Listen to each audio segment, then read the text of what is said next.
Now, across Texas, the issue is. I'm Rudy Koski in Austin. I'm Greg Krugen in Houston. And I'm Stephen Dial in Dallas, and this is Texas, the issue is. Our issue up for discussion, the pivot from the left by a Texas Democrat in a high-profile race. The candidate, former astronaut Terry Virts, and the campaign is for the Democrat Senate nomination. Now, Virts kicked things off by saying one of his prime contenders in the primary, James Tellerico, is just too far left to win the seat. Here's what he had to say about that and several other big points that came out in our interview. What works in the bluest of blue districts in the suburb of Austin doesn't work in the oil fields in Midland. It doesn't work in the refineries here in Houston. And I think that a candidate like me actually can appeal to a large number of Texans. And unfortunately, those statements that he's made, he's written his own opposition ads. The Democrat Party today is not the Democratic Party of my mama. She was a Depression-era child, referred to herself as a yellow dog Democrat, a Clinton Democrat later on. What are you? I'm me. I hate labels. I wouldn't say, conservative, liberal, progressive, moderate. I don't like labels. I'll talk about any issue you want to talk about, but I'll tell you my focus is on the middle class. To your point, I want to get back to being the party of JFK, to being the party of LBJ. And that's not, unfortunately, that the Democratic Party has drifted away. Our approval rating's 25% nationwide. When you go around Texas, it's hard to say I'm a Democrat and get people excited about that. You're heading down to South Texas. The Republicans have made inroads with the Hispanic population that's conservative.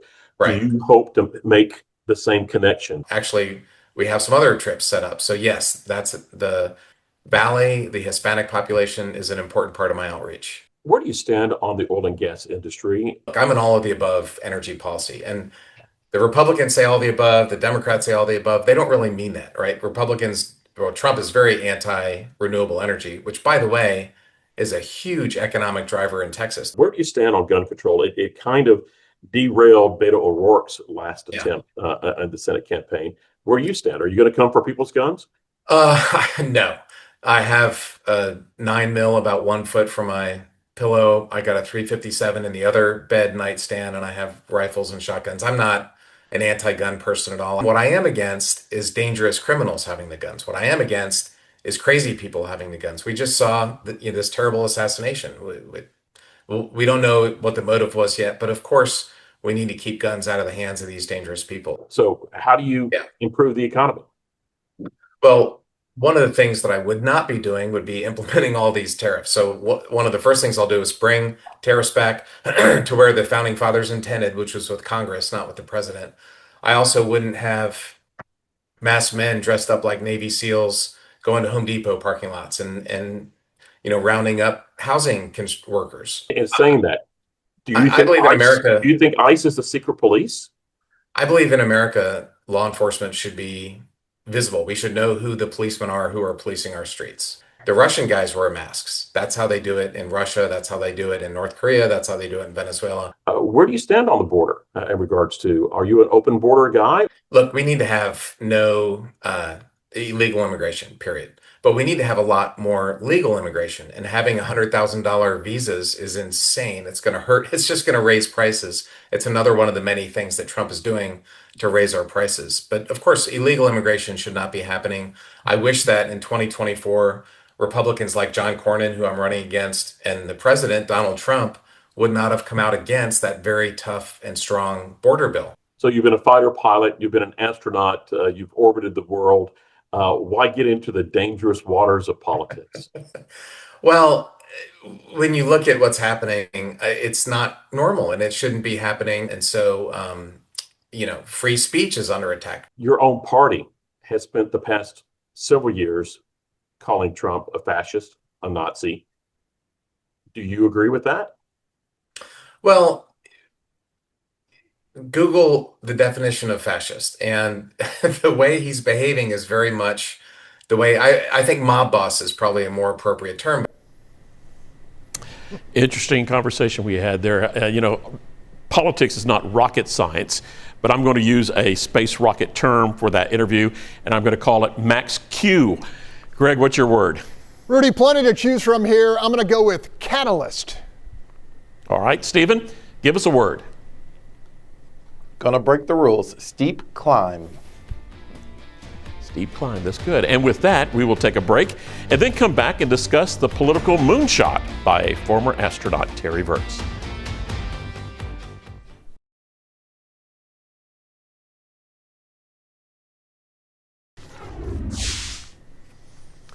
Welcome back. Our issue for discussion is the Senate campaign for Democrat Terry Virts. The former astronaut is trying to provide an alternative to those in the race who are pushing the state's party progressive platform. But a recent poll indicated Texas Democrats are still leaning toward undeclared candidates like progressives Beto O'Rourke and Jasmine Crockett. Stephen, those two make James Tallarico look like a moderate. Have you gotten any indication if those two are going to stay on the sidelines? I definitely think Jasmine Crockett is not going to get into this race. She may be considering it and just weighing all of her options, but I highly doubt that she will jump in. Now, Beto O'Rourke is still a wild card. We don't know, because if he jumps in this race, that's going to totally turn the race upside down, because who does he hurt more? Does he hurt James Tallarico, or does he hurt Colin Allred, who won the nomination a year ago and now finally built up his name recognition? Tallarico's trying to build up his name recognition, so we'll have to see, but I think Crockett is not going to jump in. Yeah, it could be a really messy couple of months. Now, Virts believes he is more in touch with the Main Street Texas voters on the big issues, but it also seems that he's flirting with some political Max Q, my word, building an issue pressure squeeze on himself. Virts told me that the Biden administration mishandled the border, but he liked the failed immigration bill, which people call bipartisan, which it wasn't, and would have kept the border surge going. And he doesn't like how ICE agents are operating. He believes free speech is threatened by Republicans, but sidestepped the recent news that Democrats pressured Google to shut down Republican voices in 2020 in that election and other things. He backed off a bit from the Nazi name calling, but Virts made it clear he really doesn't like Donald Trump and blames the president for all the negative rhetoric. Greg, what do your political analysts have to say about this campaign? Look, Rudy, before anybody can consider voting for Virts, they actually have to know who he is, what he's done, and why he's different than the other Democrats. Now, given we're just 6 months away from the Democratic primary, that's a moonshot, a word you used, level challenge. Pun intended. I chose the word catalyst because that's exactly what Terry Virts can be. His pragmatic, dare I say, moderate message to fellow Democrats offers a stark contrast to bomb throwers like Crockett and can trigger some much needed conversation among progressives who've lurched so far to the left, they're hemorrhaging what little Main Street support they've got left. With his sterling credentials as an astronaut and fighter pilot, Virts is worthy of a spot on any debate stage where he can offer even-keeled contrast and, who knows, maybe blast off. Rudy?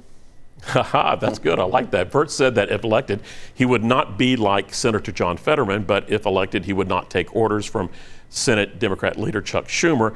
Virts may not win the party nomination, but I think a strong showing could help open the door for more old school Democrats to come out of hiding. Party exiles like Rahm Emanuel. He's considering a 2028 presidential bid. And Stephen, Emanuel has the Bill Clinton campaign playbook.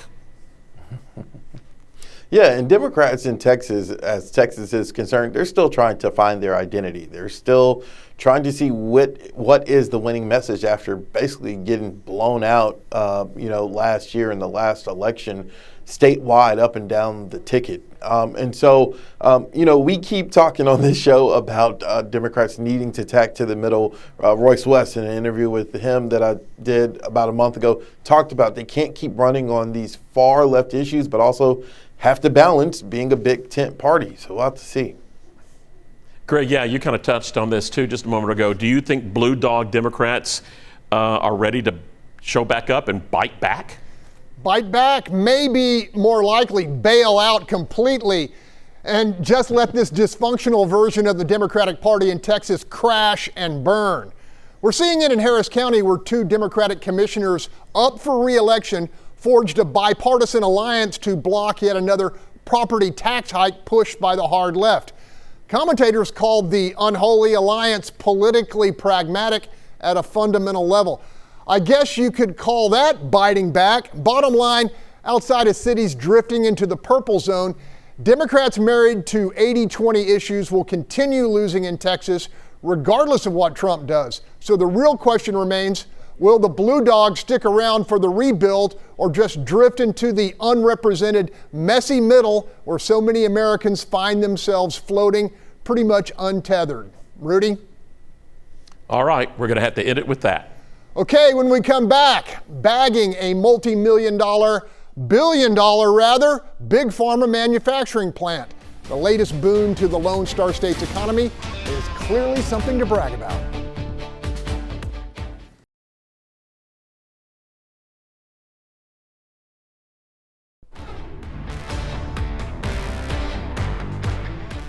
Welcome back. In the age of Trump tariffs, it appears Texas has scored a major win in the ongoing competition to provide profitable safe harbor for companies reeling back their manufacturing from overseas.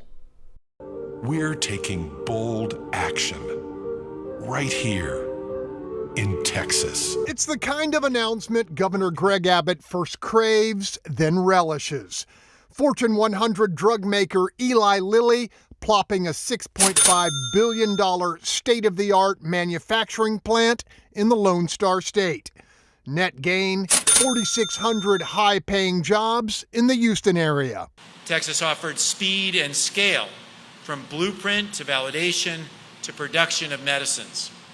This region offers top-notch talent, rooted in a history in the energy, aerospace, and medical industries. Beating out 300 other proposals from 40 other states is a big deal. Big enough for Abbott to crow about. We did it for Elon Musk. We're doing it for Eli Lilly. But we do it for every business that either exists here, grows here, or moves here, because Texas is the best state in America for doing business. Abbott is looking to make Texas a prime option for corporations looking to reshore critical manufacturing amid the Trump economy. You know, we learned the hard way earlier this decade about being too reliant on other countries for the manufacture and supply of medicines and other medical supplies. It is a national security issue that we're dependent upon other countries. It is imperative what has taken place in America today that we bring home to America the manufacture of all of our medicines and all of our medical supplies, so we will be able to supply for our fellow Americans what we make right here in Texas, in the United States of America. And when it comes to closing deals, it doesn't hurt to tout low regulation, billions in the taxpayer's bank, and government leaders willing to extend the cash carrot to attract job creators. This project was so important to the future of Texas. We wanted to invest in it. We provided a Texas Enterprise Fund grant of $5.5 million and an award from the Jobs, Energy, Technology, and Innovation Program of $146 million. We're proud to say that Eli Lilly is now part of the Texas economic juggernaut. It's a juggernaut tale Abbott has been eager to take on the road, and the numbers he likes to share are daunting. When you add together everything that Texas is doing economically, you realize that we have more than a $2.7 trillion gross domestic product annually. There are only 7 countries with an economy larger than Texas. Texas is stepping up to ensure that we do our part to expand biomedical manufacturing right here in our great state. Okay, fellas, Governor Abbott looking to vastly expand biotech in the Lone Star State and hoping the successful courtship of Eli Lilly will encourage other corporate behemoths to take a hard look at building here. Rudy, you've seen this happen plenty in the Austin area. Have the relationships proven happy for all involved? Well, yes and no. It's a mixed bag. You know, reportedly Austin's tech boom bubble has lost some air of late. There's been a decline in hiring by big tech companies and a larger decline in hiring by startup companies here in Austin. But local techie reporters say what's happening is not necessarily a bust, but an outward expansion spurred on by Samsung over in Taylor and Apple over in Round Rock. They're doing well, and they're doing a lot of spin-off stuff over there. The nervousness that I'm hearing is about the looming tax hikes by Austin, and by Travis County that will be voted on this coming November. A low turnout, which is expected this November, could mean passage, easy passage. And the fear is the tax increases will only add to the affordability problem in Austin and push companies out. Last year we got a red flag. That went up when Oracle announced it was moving its headquarters to Nashville after building a massive complex in downtown Austin just 4 years ago. So yeah, a mixed bag, and the canary is not dead yet, but it's choking. Greg? Ooh, scary, Rudy. Stephen, whether it's microchips or pharmaceuticals or any other manufacturing that impacts national security, the movement to reshore has overwhelming bipartisan support. Is Governor Abbott, and by extension Texas, in a particularly solid position to exploit the reshore opportunity with his good business record? Absolutely, and we got a lot of land. I know in our areas that the three of us live in, it's a lot of construction and a lot of people. But Texas has a lot of land. The state income tax, no state income tax is a big deal. It's a way to attract workers to this area. Texas has, a top, 8 or 9 economy in the world. And so, this is a bipartisan topic, and there are ways to attract companies here that some other states just can't do. And so with the push by the Trump administration and some others to make companies, manufacture and put things together here in America, Texas is prime real estate for it. All right, Rudy, for some reason, you and I and Steven still get paid to watch these major politicians roam around and make stump speeches. Abbott's been on a post-special session roadshow that leaves me with the impression that he's getting plenty of reps in for a larger stage. Thoughts? Yeah, keep his name out there, certainly, but his name has been tossed out for a possible 2028 White House bid. But this is, I think, more about his upcoming re-election campaign. Typically late summer, early fall, before a primary election, incumbents hit the road. Abbott, unlike in 2022, where he faced several primary challengers in the GOP, looks like he has a clear path to a 4th nomination. But it's worth noting on the Democrat side, the son of former Governor Mark White, Andrew White, he tossed his hat into the ring a few days ago. He joins rancher and retired firefighter Bobby Cole in that Democratic campaign. So things are shaping up for what could be an interesting spring of 26. We're just going to have to wait and see how the primaries shape out. But I think this is more about primary election than 28 just yet. Greg? So what do you think, Stephen? Could our state's economic performance be Abbott's launch pad to something bigger? I mean, it definitely could be. And I mean, he already got really big name recognition when we were talking about the border every single day for a while. And it was within reason of talking about it because there was an issue there. So the name recognition is there. Some say governors tend to do better as presidents than, members of Congress, depending on who you ask.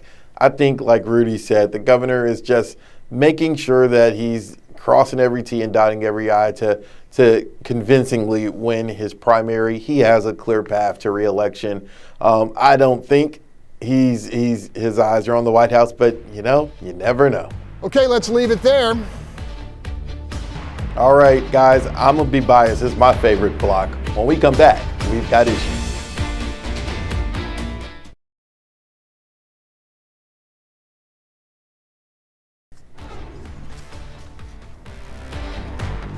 All right, it's that time again. We've got issues. My issue, my Braves suck. I think I've said that multiple times. Missing the playoffs for the first time since 2017. I don't know about you guys teams, but I say baseball because the MLB announced that they're going to move to robots to make balls and strike calls, only with challenges. So the umpire is not being removed.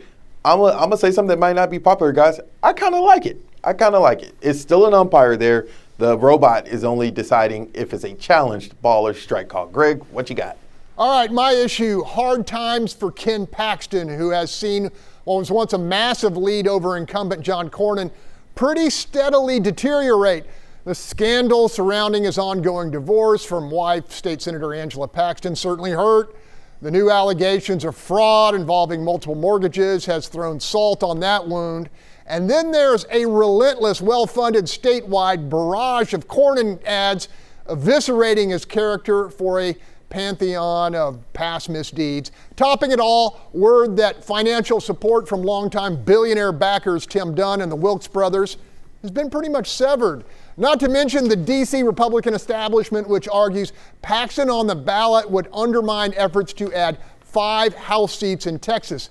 All of that said, Paxton could still win the Republican nomination, fueled by grassroots GOP supporters who continue to look the other way. It's all pretty fascinating, fellas. Okay.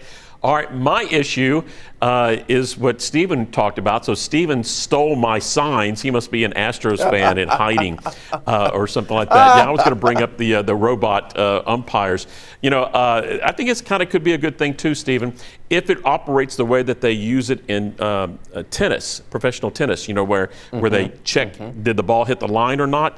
I think that the way that they are making only pitchers, batters, and catchers request it is going to be problematic. Only gives them a few seconds to make that decision. You got to talk to your manager. Do you really want to do it? But it maybe will kind of like, take some of the hateful tone that we all love to throw at the big blue behind the plate and lower the tone, lower that down. And maybe we can use these robots in politics too and get some good reviews on things. Oh, wait a minute, we can't do that. Google already proved that you can't do that, right? All right, so there's my issue. Hey, guys, I don't think they're going far enough. I think all robots, because those guys miss thousands of calls. That's my bonus yes, they do. Commentary. Yes, That's they all do. the time we have. You can see the interview or any of our past interviews by going to our YouTube pages. You can also keep the conversation going on our social media sites. And it just seems like every week there's something to talk about. You have to stick around next week to see what we talk about. And remember to let us know what you think the issue is. See you next week.